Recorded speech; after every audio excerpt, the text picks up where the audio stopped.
Hello guys. आज second topic देखते हैं, महात्मा गांधी द्वारा चलाए गए प्रमुख आंदोलन का वर्णन कीजिए। ये टॉपिक हर एक एग्जाम पॉइंट ऑफ व्यू से वेरी इंपॉर्टेंट है। जो आपको ये टॉपिक 12th लेवल पे भी आ सकते हैं, ग्रेजुएशन लेवल पे, पोस्ट ग्रेजुएशन लेवल पे भी आ सकते हैं। तो इस टॉपिक को हम कवर करते हैं। चलते हैं टॉपिक की तरफ एंड विदाउट टाइम वेस्ट किए हुए।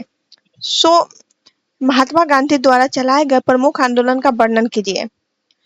तो महात्मा गांधी जी के द्वारा जो चलाया गया आंदोलन था वो था चंपारण आंदोलन, खिलाफत आंदोलन, असहयोग आंदोलन, सविनय अवज्ञा आंदोलन और भारत छोड़ो आंदोलन के बारे में विस्तार से लिखेंगे। ठीक है।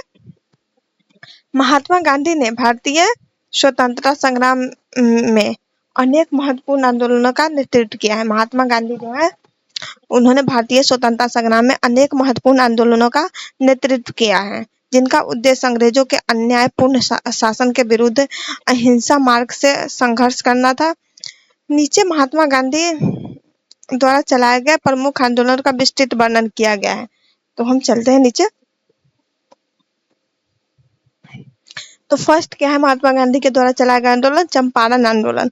यह आंदोलन कब हुआ था? 1917 में हुआ था। चंपारण आंदोलन कब हुआ था? तो चंपारण आंदोलन 1917 में हुआ था। चंपारण आंदोलन कब हुआ था? 1917 में। चंपारण आंदोलन कब हुआ था? 1917 में। तो बिहार के चंपारण जिले में नील की खेती करने वाले किसानों को ब्रिटिश नीलहो द्वारा जबरदस्ती तीन कठिया प्रणाली के अंतर्गत अपनी जमीन के एक हिस्से पर नील की खेती करने को मजबूर किया गया था। इससे किसानों को भारी नुकसान उठाया था, जिससे महात्मा गांधी ने किसानों का सहयोग किया। उन्होंने चंपारण आंदोलन शुरू किया था। गांधी जी की भूमिका क्या है चंपारण आंदोलन में? तो चंपारण आंदोलन में महात्मा गांधी ने चंपारण पहुंचकर किसानों की समस्या का अध्ययन किया और सत्याग्रह का रास्ता अपनाया। उन्होंने सरकार पर नैतिक दबाव डालते हुए किसानों के अधिकारों की रक्षा की। गांधी जी ने क्या किया था? चंपारण पहुंचकर किसानों के समस्या का अध्ययन किया, सब किसानों की समस्या को देखा, जाना और फिर उन्होंने क्या किया था? सत्याग्रह का रास्ता अपनाया। उन्हें सरकार पर नैतिक दबाव डालते हुए किसानों के अधिकारों की रक्षा की मांग की। ओके। किसानों की मतलब कि किसानों का अधिकार था, उन्हें दिलवाया। परिणाम क्या है? ब्रिटिश सरकार को किसानों की मांगे माननी पड़ी थी और तीन कठिया प्रथा समाप्त हुई और यह आंदोलन गांधी जी का भारत में पहला सफल सत्याग्रह था। और जो ब्रिटिश सरकार को किसानों की मांग माननी पड़ी थी, जो चंपारण सत्याग्रह में था, वो किसानों की मांग ब्रिटिश सरकार को माननी पड़ी थी और तीन कठिया प्रथा को समाप्त किए। और यह आंदोलन महात्मा गांधी का फर्स्ट एंड सफल आंदोलन था। अब देखते हैं सेकेंड, खिलाफत आंदोलन। खिलाफत आंदोलन कब हुआ था? 1919 से 1924 में। कब हुआ था? 1919 से 1924 में। तो प्रथम विश्व युद्ध के बाद तुर्की के खिलाफ की सत्ता समाप्त करने की ब्रिटिश नीति के विरुद्ध में भारत के मुसलमानों ने यह आंदोलन चलाया था। खलीफा को इस्लाम धर्म का प्रमुख माना जाता था। ओके। गांधी जी की भूमिका क्या थी इस आंदोलन में? खिलाफत आंदोलन में महात्मा गांधी ने हिंदू मुस्लिम एकता को सुदृढ़ करने के उद्देश्य में इस आंदोलन का समर्थन किया और इसे असहयोग आंदोलन से जोड़ दिया। ओके।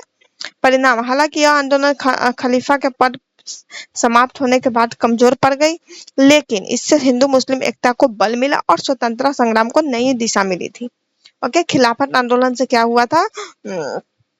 आंदोलन खलीफा के पद पर समाप्त होने के बाद मतलब कि कमजोर हो गई थी, कमजोर पड़ गया था, लेकिन इससे हिंदू मुस्लिम में एकता बढ़ी, विश्वास बढ़ा और सत्याग्रह संग्राम को एक नई दिशा मिली थी, स्वतंत्रता संग्राम को एक नई दिशा मिली थी। अब देखेंगे हम असहयोग आंदोलन। तो असहयोग आंदोलन 1920 से 1922 में हुई थी। असहयोग आंदोलन कब हुआ था? 1920 से 1922 में। प्रसंग क्या था? जलियांवाला बाग हत्याकांड, रॉलेट एक्ट और खिलाफत आंदोलन की पृष्ठभूमि में यह आंदोलन आरंभ हुआ था। तो जो असहयोग आंदोलन है वो क्या हुआ था? जलियांवाला बाग हत्याकांड, रॉलेट एक्ट और खिलाफत आंदोलन की पृष्ठभूमि में यह आंदोलन आरंभ हुआ था। ओके। मुख्य विशेषताएं क्या है? सरकार नौकरी, स्कूल, कॉलेज और न्याय और विदेशी वस्तुओं का बहिष्कार किया था और स्वदेशी वस्तुओं का प्रयोग किया था। चरखा और खादी का प्रचार किया था। तो इस आंदोलन में क्या क्या हुआ था? सरकारी नौकरी, स्कूल, कॉलेज, न्याय और विदेशी वस्तुओं का बहिष्कार किया गया था। और चरखा और खादी का प्रचार किया गया था। स्वदेशी वस्तुओं का प्रयोग किया, विदेशी वस्तुओं का बहिष्कार किया था। गांधी जी की भूमिका क्या रही है? तो उन्होंने इसे पूर्णतः अहिंसात्मक आंदोलन बनाए रखा। यह भारत के कोने कोने तक फैल गया था।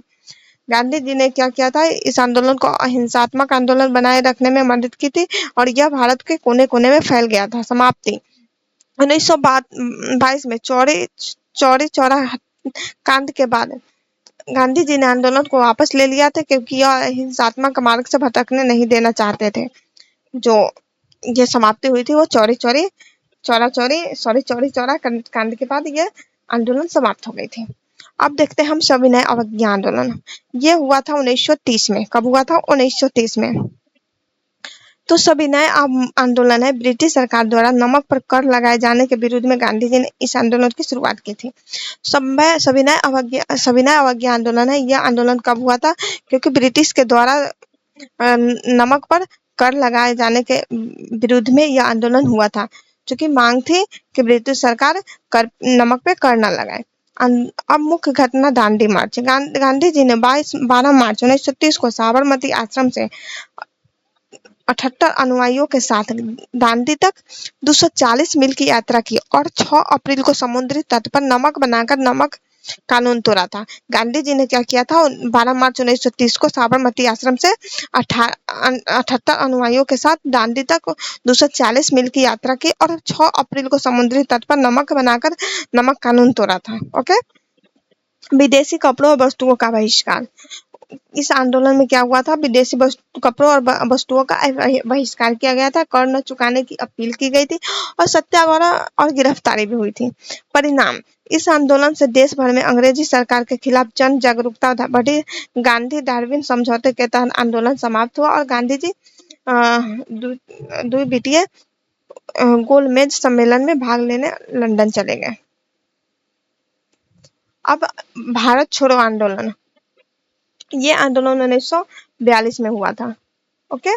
द्वितीय विश्व युद्ध के समय ब्रिटिश सरकार ने भारत को बिना किसी सलाह के युद्ध में शामिल कर लिया था। द्वितीय विश्व युद्ध के समय ब्रिटिश सरकार ने क्या किया था? भारत को बिना किसी सलाह के युद्ध में शामिल कर लिया था। इसके विरुद्ध में गांधी जी ने अंग्रेजों भारत छोड़ो का नारा दिया था। ओके। क्योंकि ये जो ब्रिटिश सरकार ने जब द्वितीय विश्व युद्ध हुआ तो उनसे कोई मांग नहीं की और उन्हें शामिल कर दिया गया था बिना पूछे हुए, बिना सलाह के। तो इस विरोध में गांधी जी ने भारत छोड़ो आंदोलन का स्टार्ट किया था। तिथि क्या थी? 8 अगस्त 1942 को मुंबई के ग्वालियर टैंक मैदान में कांग्रेस द्वारा यह प्रस्तावित पारित किया गया। गांधी जी की भूमिका उन्हें करो या मरो। ओके। गांधी जी की भूमिका क्या था? करो या मरो। परिणाम क्या हुआ था? गांधी जी समेत सभी प्रमुख नेताओं को गिरफ्तार कर लिया गया और आंदोलन पूरे देश में फैल गया और हिंसक रूप भी ले लिया। ओके। अहिंसा से हिंसक रूप भी ले लिया और ब्रिटिश सरकार पर भारी दबाव पड़ा और भारत की स्वतंत्रता की प्रक्रिया तेज हुई और लास्ट में भारत स्वतंत्र भी हुआ था। ओके। तभी आज हम लोग स्वतंत्र हैं। महात्मा गांधी द्वारा चलाए गए ये आंदोलन न केवल भारतीय जन मानस को ब्रिटिश शासक के विरुद्ध संगठित करने में सफल रहे हैं, बल्कि विश्व के समक्ष अहिंसात्मक संघर्ष का अद्वितीय उदाहरण भी प्रस्तुत किया है। इन आंदोलनों ने भारत को स्वतंत्रता की दिशा में निर्णायक रूप से अग्रसर किया है। आई होप कि आप लोगों को ये क्वेश्चन अच्छे से समझ में आ गया होगा। क्वेश्चन क्या है? महात्मा गांधी द्वारा चलाए गए आंदोलन का वर्णन कीजिए। अगर यहाँ पे कोई डाउट होता है तो आप कमेंट बॉक्स में कमेंट कीजिए। अगर अच्छा लगता है तो आप मुझे सपोर्ट कीजिए और इस वीडियो को अपने फ्रेंड सर्कल में सेंड कीजिए ताकि उन लोगों को भी ऐसे क्वेश्चन इजी लैंग्वेज में मिल जाए और वो अपना नोट्स भी बना सके। अगर आपको वेरी फ्रैंकली मैं बोलूँ तो आपको अगर नोट्स चाहिए तो आप मुझे मैसेज कर सकते हैं, बट ये मैं नोट्स आपको ओनली कितने दिन तक प्रोवाइड कर सकती हूँ? ये वीडियो अपलोड हो रहा है इसके 1 मंथ के अंदर ही आप लोगों को प्रोवाइड कर सकती हूँ। तो आई होप ये आप सबके लिए बेनिफिशियल है। तो आई होप कि आप लोगों को यहाँ तक समझ में आया होगा। अगर कोई दिक्कत होती है, अगर कोई प्रॉब्लम होती है तो आप मुझे कमेंट बॉक्स के थ्रू कमेंट कीजिए। मैं आप सारे के कमेंट पढ़ूंगी और रिवर्ट भी करूंगी। सो अब बिना टाइम वेस्ट किए हुए इस वीडियो को यहीं समाप्त करते हैं। नेक्स्ट वीडियो में मिलते हैं नेक्स्ट टॉपिक के साथ। तब तक के लिए बाय बाय।